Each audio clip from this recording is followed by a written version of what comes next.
but with calm ocean conditions and good weather, it was possible she could arrive early on Tuesday evening instead.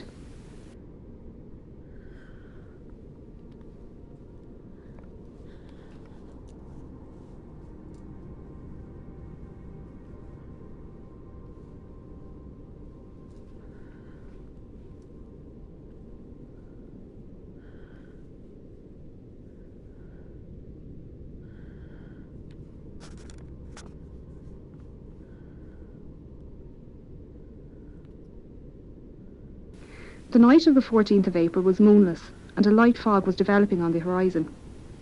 Titanic's captain, Edward Smith, had received a number of ice warnings during the day, and had changed their course so they were further south to avoid the affected areas.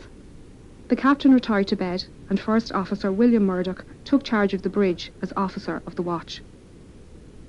Titanic steamed ahead until 11:40 p.m, when the lookouts Frederick Fleet and Reginald Lee spotted an iceberg directly ahead. Fleet rang the warning bell 3 times to indicate an obstacle ahead, and phoned the bridge. Murdoch gave the order, hard a starboard, and the ship turned to port, but it was too late. Titanic struck the iceberg on her starboard side. The impact buckled hull plates and sheared rivets, revealing her first 6 compartments to the ocean. As the iceberg slid down the side of the ship, Murdoch ordered a hard a port, swinging a Titanic stern out of the path of the iceberg. He also closed the watertight doors, isolating the flooding to those damaged compartments. The forward 3 hatches, along with the peak tank and boiler rooms 5 and 6, were breached. After the collision, RMS Titanic stopped and almost immediately took a starboard list. The captain organised a group to inspect the damage and ordered the carpenter John Maxwell to sound the ship. Chief designer Thomas Andrews knew the volume of each breached compartment and calculated that the initial flooding rate was around 15,000 tonnes within the first 40 minutes. With this information, he estimated Titanic would sink within 90 minutes. He then informed the captain, who then ordered the officers to begin preparing the lifeboats. All free seamen were sent up to the boat deck to begin pulling the covers off the lifeboats and to collect lanterns, blankets, food and water for the passengers. Passengers were woken by their stewards and told to put on their life belts and head up to the boat deck.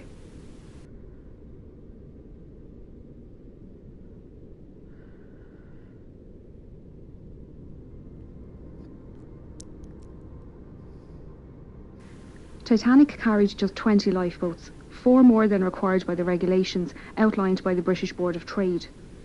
There were 14 regular wooden lifeboats, 2 smaller cutters and 4 Engelhart collapsible boats. The total capacity of these lifeboats was only 1,178 people, far less than the total on board. This fact must have weighed heavily on the captain's mind, as he specified the boats to be filled with women and children first. Just over an hour after the collision, the first lifeboat left the sinking ship. To convince women to leave, officers tried assuring them it was only a precaution, that they would be back on board by daylight. First Officer Murdoch filled the starboard side, while Second Officer Charles Lightoller filled port. The officers interpreted the captain's women and children first order differently, with Murdoch putting men into the boats after all the women and children near the boat had entered. Lightoller, on the other hand, only allowed women and children to enter the boats and refused all men and boys over 14 years old. By 1:45 a.m, Titanic was down by about 5 degrees to the head, with the forecastle almost underwater. Panic began to rise through the passengers still on deck as they watched boat after boat launch. A few male passengers were physically removed from stern portside lifeboats 14 and 16, and 5th Officer Harold Lowe warned other men not to approach by firing his pistol into the water below. The situation at the starboard bow was similar, with a group of men storming collapsible sea. Murdoch fired his pistol twice to warn them to move back from the lifeboat, and they were dragged out by other male passengers. A large group of third-class women and children took their place, along with a few seamen and the owner of White Star Line, Joseph Bruce Ismay. In the radio room, Titanic's Marconi operators were desperately communicating with nearby stations and ships. Throughout the night, senior operator Jack Phillips worked the 5-kilowatt Marconi wireless radio set to send out distress signals using both the old CQD and new SOS call codes. He alerted nearby ships to their position and status, and received updates of ship locations and estimated arrival times. Junior operator Harold Bride took these updates to Captain Smith and passed the captain's responses back to Phillips for transmission. RMS Carpathia radio operator Harold Cotton was off duty and about to go to bed when he decided to listen in to the nightly news from Cape Cod. Operators there mentioned they had ice warnings for Titanic, and Cotton decided to pass on the message. He was surprised when Phillips responded to his call with a CQD and gave Titanic's location. Cotton immediately took the message to Carpathia's captain, Arthur Rostron, who ordered all hands on deck and told Cotton to let Titanic know they were on their way.